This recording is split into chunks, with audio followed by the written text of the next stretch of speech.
મનીષાબેન, દાળ તો સુપર હતી, એક્સેલન્ટ હતી. પરાઠામાં હવે શું છે નવું? પરાઠામાં હૈદરાબાદી ક્યુઝાઇનમાંથી લાવેલી રેસીપી છે જેનું નામ છે રૂગની પરાઠા. આજે તો જબરું જબરું લઈને આવ્યા છો. મલાવારી દાળ, રૂગની પરાઠા. ઓકે, શું ખાસિયત છે એની? એકચ્યુઅલી બહુ રિચ પરાઠા છે જેના અંદર ક્રીમનો અને સેફ્રોન વગેરેનો બહુ યુઝ થાય છે અને બહુ યમી લાગે છે. એટલે હૈદરાબાદની છે એકદમ નવાબી વાનગી છે એવું કહી શકાય, કારણ કે તમે કેસર લીધું છે અને ઇન્ગ્રેડિયન્ટ્સ પણ બધા સરસ સરસ છે. શું છે ઇન્ગ્રેડિયન્ટ્સમાં? મેંદો છે, ઘી, મલાઈ, કેસર છે. ઓકે, કેટલી વારમાં તૈયાર થાય છે આ પરાઠા? ફટાફટ થઈ જશે. સ્ટાર્ટ કરીએ? ચોક્કસ. આ પરાઠા છે ને બહુ જ રિચ એ ટાઈપના થાય છે. ઓકે, 2 વાટકી લોટ લેશું. મેંદો લેવાનો છે આના અંદર. 3 ટેબલસ્પૂન દળેલી ખાંડ. અગર ટેસ્ટ ઓછો વધતો સાકરનો કરવો હોય તો કરી શકાય છે. એટલે એકદમ સ્વીટ પરાઠા થશે આ? થોડા સ્વીટ. ઓકે. 1 ટીસ્પૂન ઇલાયચી. થોડુંક જ સોલ્ટ એડ કરશું, બહુ નહીં. જનરલી આપણે યુઝ કરીએ એના કરતાં માઇલ્ડ. ઓકે. એના અંદર નાખવાનું છે કેસરને દૂધના અંદર, થોડા ગરમ દૂધના અંદર ઘોળીને રાખ્યું છે એ નાખીશું 1 ટીસ્પૂન. ઓકે. અને આ 3 ટેબલસ્પૂન ક્રીમ છે. ઘરની મલાઈ બી યુઝ કરી શકાય છે અથવા બહારનું ક્રીમ પણ યુઝ કરી શકાય છે. હવે આને મિક્સ કરી લઈએ. મોણ માટે આમાં મલાઈનો ઉપયોગ કરીએ છીએ. હા. અને આ પરાઠા ઓલવેઝ દૂધથી બાંધવાના. ઓકે. પહેલા બરાબર મિક્સ કરી લઈએ. દૂધથી લોટ બાંધીશું. દૂધ કેટલું જોઈશે? લોટ બાંધવા પૂરતું જોશે. કેવી કણક બાંધીએ છીએ? સોફ્ટ. લોટ બંધાઈ ગયો છે. ઉપર થોડું ઘી લગાડીને મસળી લઈએ.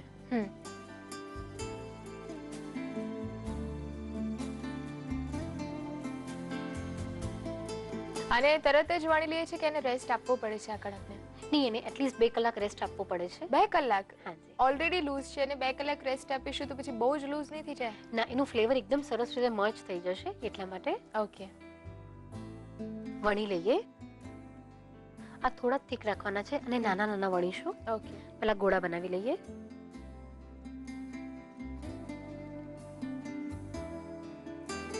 થોડું અટામણ લેવાનું છે મેંદાનું જ. આ પરાઠા આ રીતે પ્લેન જ હોય છે કે આમાંથી સ્ટફ પરાઠા પણ કરી શકીએ ખરા? નહીં, આ એમ જ ખાવાના છે. ઓકે, પ્લેન જ હોય છે. મેંદો છે ને એટલે થોડું ખેંચાઈને પાછું આવશે. તો ફરીથી એને આવી રીતે ભેગું કરી અને વણી લેશું.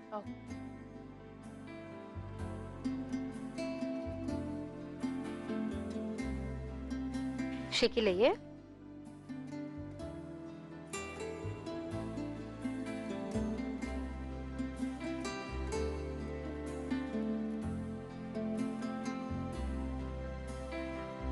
થોડા મીડિયમ તાપ પર જ એને શેકીશું. ઓકે.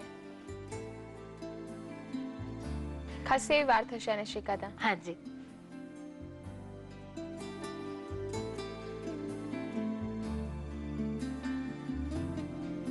અને સારા એવા જાડા વણ્યા છે તો જે સાઇડ્સ છે ત્યાંથી પણ શેકાઈ જાય છે કે ત્યાં એટલું નહીં શેકાય? ના, ત્યાં થોડુંક ઓછું શેકાય છે પણ કાચું નથી લાગતું. અચ્છા, કુક થઈ જાય છે પ્રોપરલી? યા.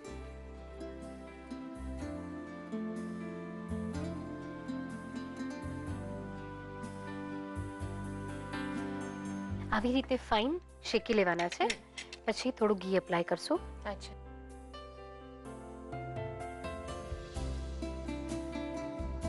થોડા ફૂલ્યા હોય એવું લાગે છે. હા, રેસ્ટ આપ્યો હોય ને એટલે ફૂલે થોડા. ઘીમાં જ શેકે છે ને? હાજી. કેટલું ઘી લઈશું? ટોટલ 1 ટેબલસ્પૂન હજી નાખશું આપણે. હજી અચ્છા.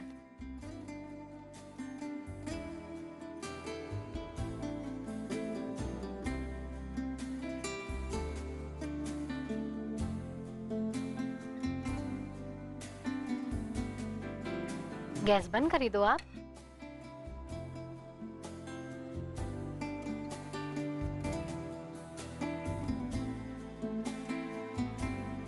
હવે એના પર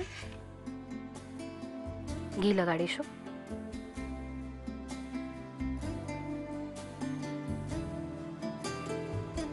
થોડું ઇલાયચીનો પાવડર,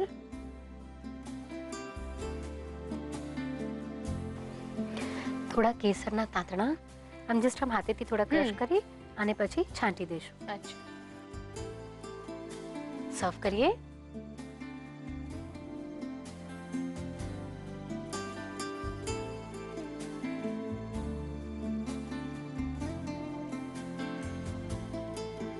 તૈયાર છે એક હૈદરાબાદી ક્યુઝાઇનની રેસિપી રૂગની પરાઠા.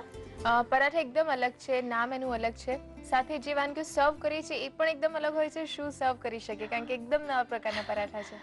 કોઈ પણ રેસિપી સાથે, મતલબ કોઈ બી તમે ગ્રેવી વાળું શાક લઈ લો, ડ્રાય શાક લઈ લો, થોડું સ્પાઇસી હોય ઓકે. તો એની સાથે બહુ ફાઇન લાગે છે. અચ્છા.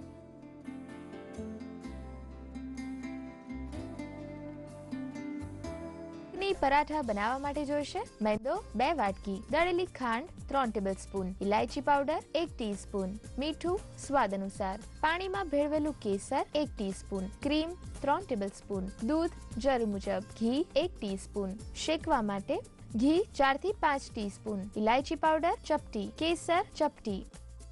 રૂગની પરાઠા બનાવવા માટેની પદ્ધતિ. સૌપ્રથમ એક બાઉલમાં મેંદો લઈ તેમાં દળેલી ખાંડ, ઇલાયચી પાવડર, મીઠું, પાણીમાં ભેળવેલું કેસર, ક્રીમ ઉમેરી મિક્સ કરો. તેમાં દૂધ ઉમેરી કણક બનાવો. ઘી ઉમેરી કણકને કેળવી લો. કણકને રેસ્ટ આપો. હવે કણકમાંથી લુવા બનાવી અટામણ લઈ પરાઠા વણો. તવા પર લઈ ઘી મૂકી શેકી હવેથી ઘી લગાવી ઇલાયચી પાવડર તથા કેસર ભભરાવી સર્વ કરો.